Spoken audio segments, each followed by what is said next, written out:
By your actions, children are taking Let him speak! Sit! All right. I'm not resisting, but go ahead and take me out. I'm just dissenting. Just dissenting. Enjoy. This is what you wanted, right? Please sit! Right? That was the go? All right. Good job.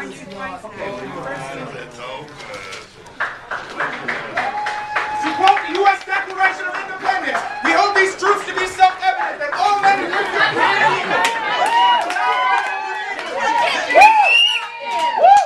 You need more money to buy those books. certain unalienable rights, that among these are life, liberty, and the pursuit of happiness. That to secure these rights, governments are instituted amongst men and women, Let him speak! deriving their just power. Damn, it's hard to read like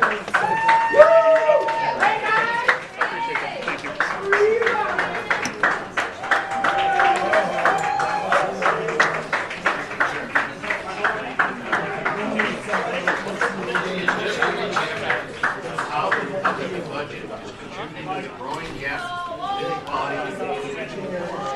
It is a deliberate attempt to contribute to the growing inequality between the rich and the poor.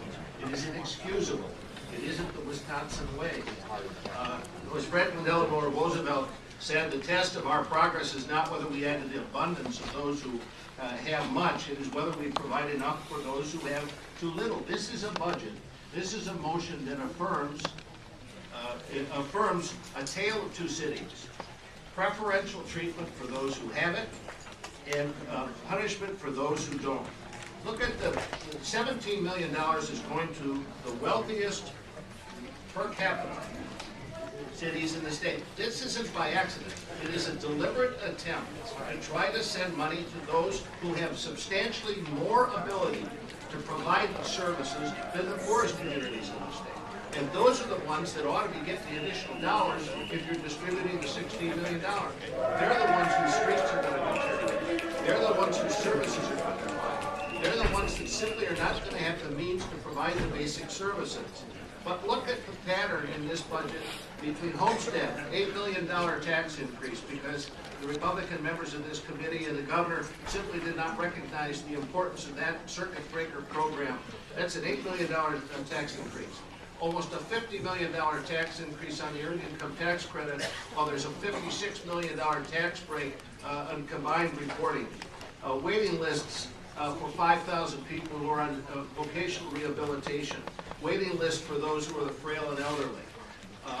$800 million cut in public education, and it will be the poorest school districts that are hurt the most. The gap between the rich and the poor has been growing in this country over the last 10 years. And what this budget does is mirror the federal government's, the Bush tax cuts, the Medicare tax cuts, that provide the greatest benefit to the upper 1% of taxpayers in this country at the expense of the middle class, the working class citizens of the state. It's inexcusable and unacceptable. Why would we not want to distribute, if we're spending an extra $16 million, to those communities that truly are doing their very best, are prudent, that are falling further behind because they don't have the financial means? The shared revenue was established to provide that very basis. It was put in place in the early part of last century. We hold these truths to be self-evident that all men and women are created equal, that...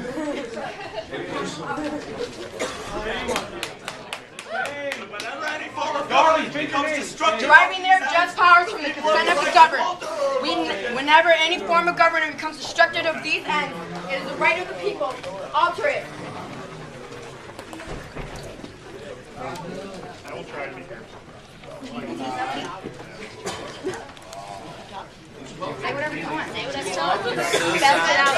All right. So sad that the police are You know what? joining Senator Darling and Assemblyman Boss, you are moving Dr. Walker's anti-public education budget forward. They're here today. I haven't done anything with my hands yet. Oppose the education budget. Whenever any form of government becomes destructive of these ends, it is the right of the people to alter or to abolish it, and to institute new government. Later on, such principles and organizing its power in such form as to then seem much more likely to affect their safety. I'm not resistant. Don't break my wrist. You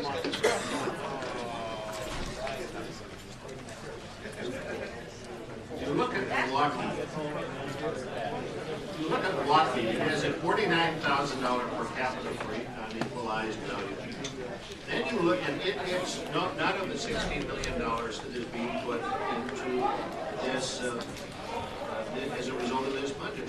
But then you look at the suburbs, like Mequon, $182,000 per capita. They get an extra $126,000. Brookfield gets $221,000.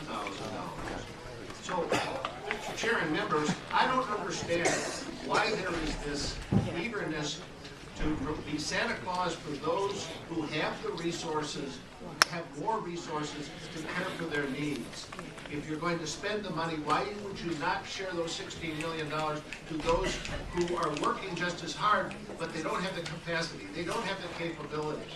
The Fiscal Bureau paper points out that shared revenue cuts hurt the poor communities the most because they don't have the capacity. Shared revenue is that gap that enables them to be able to meet some of the needs. You begin to squeeze the gap, it means the local property taxpayers are paying more or they're not getting the services at all.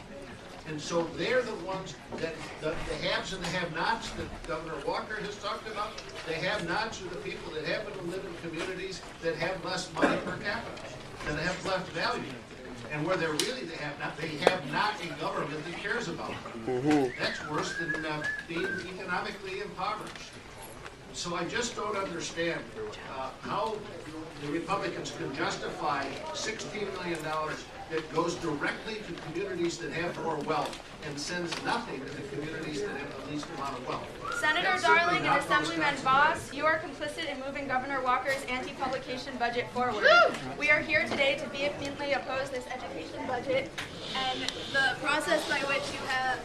Keep reading. Keep reading. Keep reading. The process by which you have moved this budget forward. Your actions are unconscionable. I will repeat for you. Unconscionable. What's the word? Shame on you. On one hand of you say, the ability for undocumented students to pay in-state tuition rates is mean-spirited and immoral. We demand the public The rich and the poor is growing worse, and it seems as though the Republicans are leaving.